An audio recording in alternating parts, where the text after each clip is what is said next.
99% des gens ne connaissent pas cette astuce. Si toi aussi tu veux que ça sente incroyablement bon dans ta maison, je vais te montrer une astuce vraiment incroyable avec un simple brûle-parfum et le meilleur dans tout ça, c'est que c'est 100% naturel et que ça laisse une odeur vraiment magnifique dans toute la pièce. Pour commencer, je prends mon brûle-parfum, je mets une petite tranche fine de mandarine. La mandarine, quand elle chauffe doucement, elle libère une odeur fraîche, fruitée et très agréable. C'est un parfum naturel qui donne directement une sensation de propreté et de fraîcheur dans la maison. Ensuite, j'ajoute un peu de cannelle. La cannelle apporte une odeur chaude, douce et très réconfortante.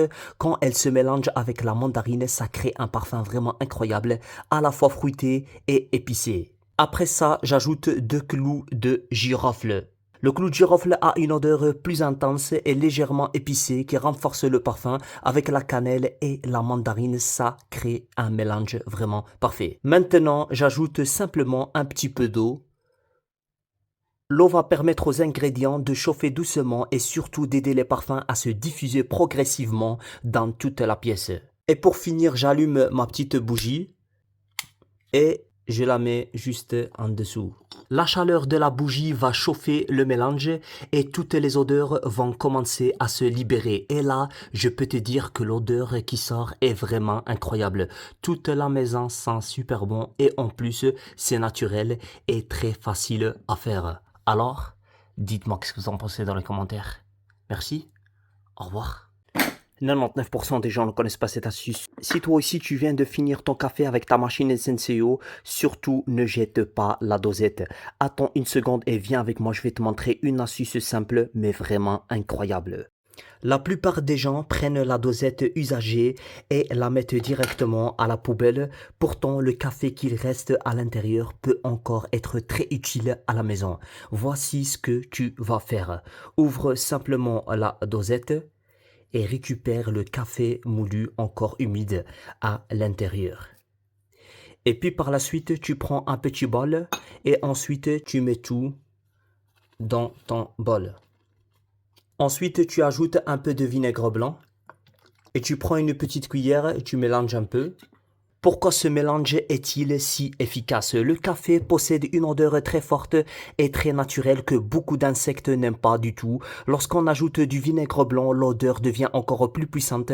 Ensemble, ils créent un mélange qui perturbe fortement les fourmis, les araignées et d'autres petits insectes. Résultat, ils évitent complètement l'endroit. Tu peux déposer ce mélange près des portes, sous une porte d'entrée, près d'une porte de jardin, sur un rebord de fenêtre ou dans un coin où les insectes passent souvent. Grâce à l'odeur du café combinée au vinaigre, les insectes vont simplement faire demi-tour et chercher un autre chemin. C'est une astuce naturelle, économique et zéro gaspillage puisque tu réutilises quelque chose que la plupart des gens jettent directement. Alors, dites-moi qu'est-ce que vous en pensez dans les commentaires. Merci, au revoir. 99% des gens ne connaissent pas cette astuce. Si toi aussi tu nettoies toute la machine, que tu fais le nettoyage complet, le filtre, les bras de lavage, l'intérieur, mais que malgré tout il reste toujours une odeur bizarre, alors cette astuce va probablement te sauver. Parce qu'en réalité, il y a un endroit que presque tout le monde oublie de nettoyer. Et cet endroit, c'est le joint du lave-vaisselle, oui, le joint qui se trouve tout autour, entre la porte et l'intérieur de la machine. C'est justement là que les résidus de nourriture, la graisse et toute la saleté viennent se coincer avec le temps. Et comme cet endroit n'est presque jamais nettoyé, les crasses s'accumulent petit à petit et c'est souvent ça qui provoque les mauvaises odeurs. Donc ce que je vais faire, c'est simplement tirer légèrement sur le joint pour voir derrière et vous allez voir toute la saleté qui peut rester cachée à cet endroit. Et regardez, toute la saleté qui reste. Ensuite, il suffit de prendre un pulvérisateur et mettre un peu de vinaigre blanc, un peu d'eau et n'oubliez surtout pas de rajouter un petit peu de liquide vaisselle et vous mélangez un peu et vous venez mettre là partout où on met le joint. Et après, vous venez avec une brosse et vous passez comme ça pour vraiment retirer tout le reste. Et une fois que j'ai fini de tout nettoyer et ainsi nettoyer mon joint, Sachez-le, c'est un petit détail que presque personne ne connaît, mais qui peut vraiment faire toute la différence. Un petit détail très important, quand vous remettez votre joint, vous laissez toujours une petite partie pour qu'à la fin, vous n'allez pas retirer pour rien. Donc, la partie qui ressort, vous laissez plus ou moins 7 à 8 centimètres et après vous faites le tour et vous allez remarquer qu'il va y avoir aussi l'autre partie à droite. C'est pour éviter que l'eau aussi ressort.